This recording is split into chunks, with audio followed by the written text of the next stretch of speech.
What's up, guys? Welcome back to another episode of the Master Games, or say a live episode or something. I don't know, but you could call it whatever you want. And I'm not that crazy at showing my face on live streams either. So yeah, we're back with it again.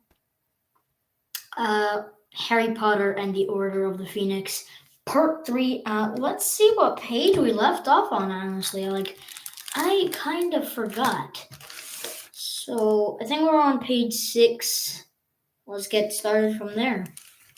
Carrying letters from the best friends Ron and Hermione, though any explanation he'd had that their letters would bring him news had long since been dashed. We can't say much. We can't say much about you know what. Obviously, we've been told not to say anything important in case our letters go astray.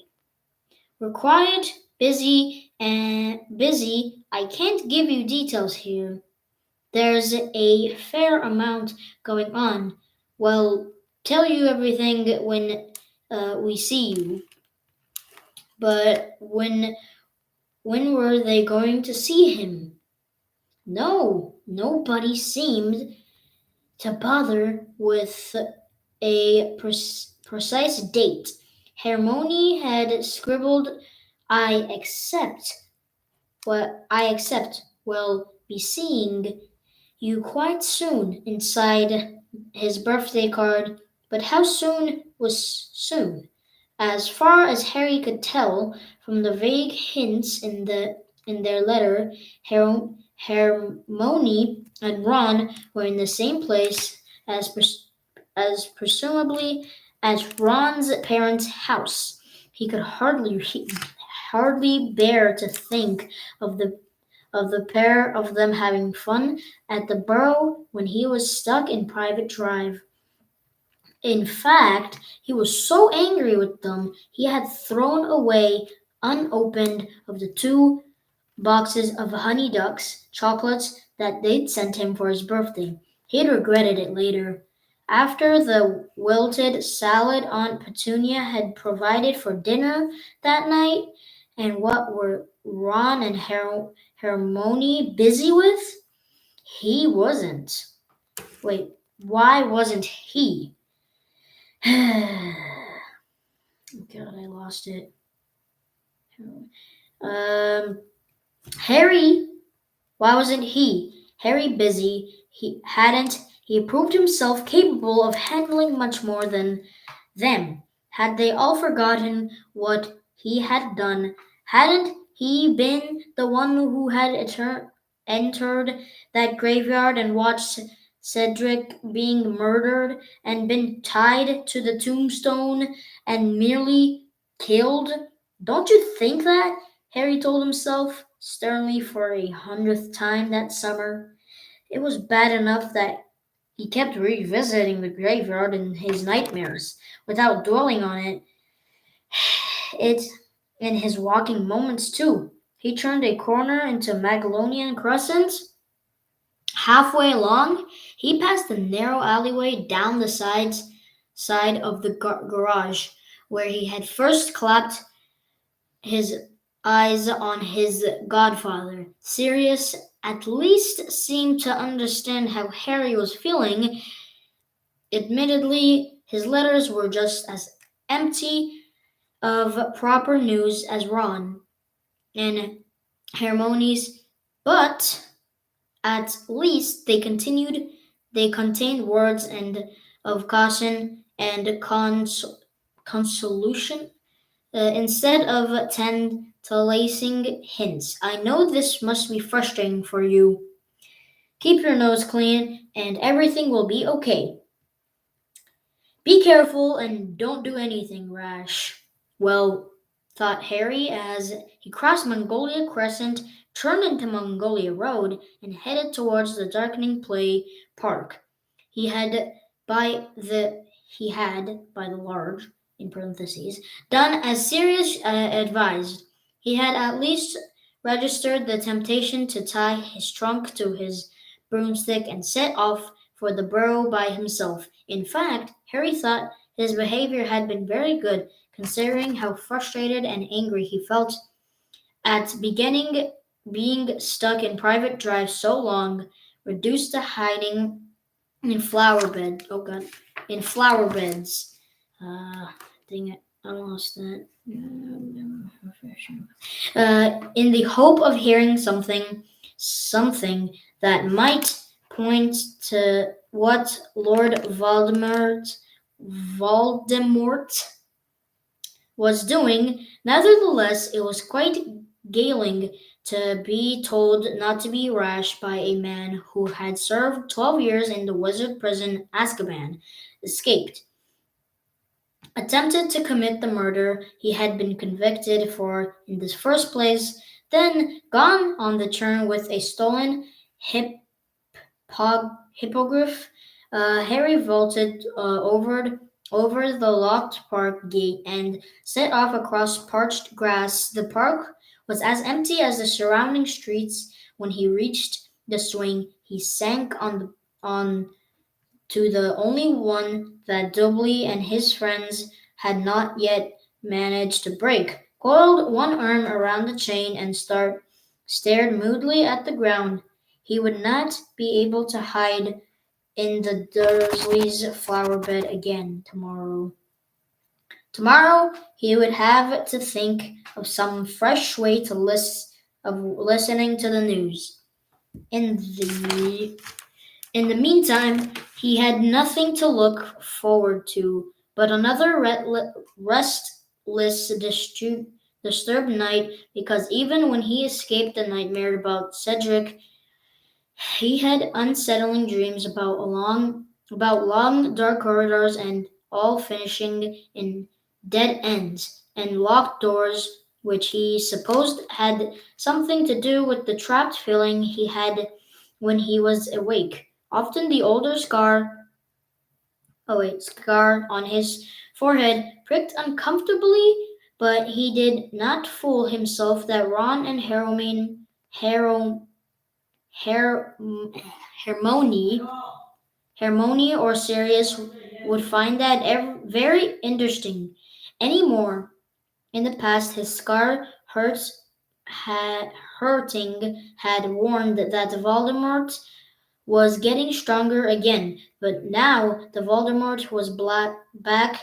They would probably remind him that his regular irritation was only to be accepted, nothing to worry about, all old news.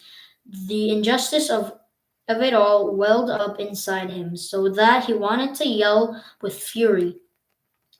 If he hadn't if it hadn't been for him, nobody would even have known Voldemort was back, and his reward was to be stuck in Little Winking for 4 solid weeks, completely cut off from the magical world, reduced to squatting among dying begonies. God, so that he could hear about skiing, Budgerigars. Oh God, this is so hard to pronounce. How would Dumbledore have forgot him so easily? Why had Ron and Hermione? God, this is so Hermione. Never mind. Got together without inviting him along too. How much longer was he supposed to endure Sirius telling him to sit tight and be a good boy, or resist the temptation to write to the stupid Daily Prophet and point out that Voldemort had returned? These furious thoughts whirled around in Harry's head, and his insides writhed writhed with anger as a sultry, velvety night fell around him, the air full of smell and of warm, dry grass, the only sound that was that of the glow grumbling of traffic on the road beyond the parking railings. He did not know how long he had sat on the swing before the sound of voice interrupted his moseying, and he looked up. The street lamps from the surrounding roads were cast. Oh God, cross the street. One of them was singing aloud crude songs, the other one was laughing. A soft ticking noise came from several expensive racing bikes that they were wheeling along.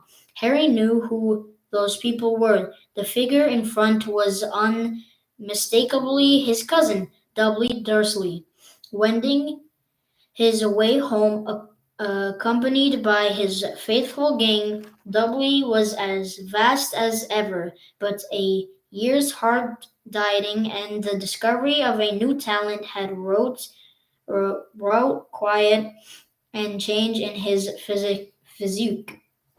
And Uncle Vernon delightedly told anyone who would listen, oh my God, you're so crazy. My brother just came in here, showed me the chat, and he's like, check your chat. Hi, hi, stop talking, stop talking, stop talking, I'm sorry. And I didn't even notice. Bro, this is crazy. Brother, you know you're just giving me watch time? Yeah, he didn't answer. Okay, where was I? As Uncle Fernando lately told anyone who would listen, Dudley had recently become the junior heavyweight inter school boxing champion of the Southeast, the noble sport, as Uncle Vernon called it, had made Dudley even more uh, had formidable than he had seemed to Harry in their primary school days when he had served as Dudley's first punch bowl. Harry was not remotely afraid of his cousin anymore, but he still didn't think that Dudley learned to punch harder and more accurately.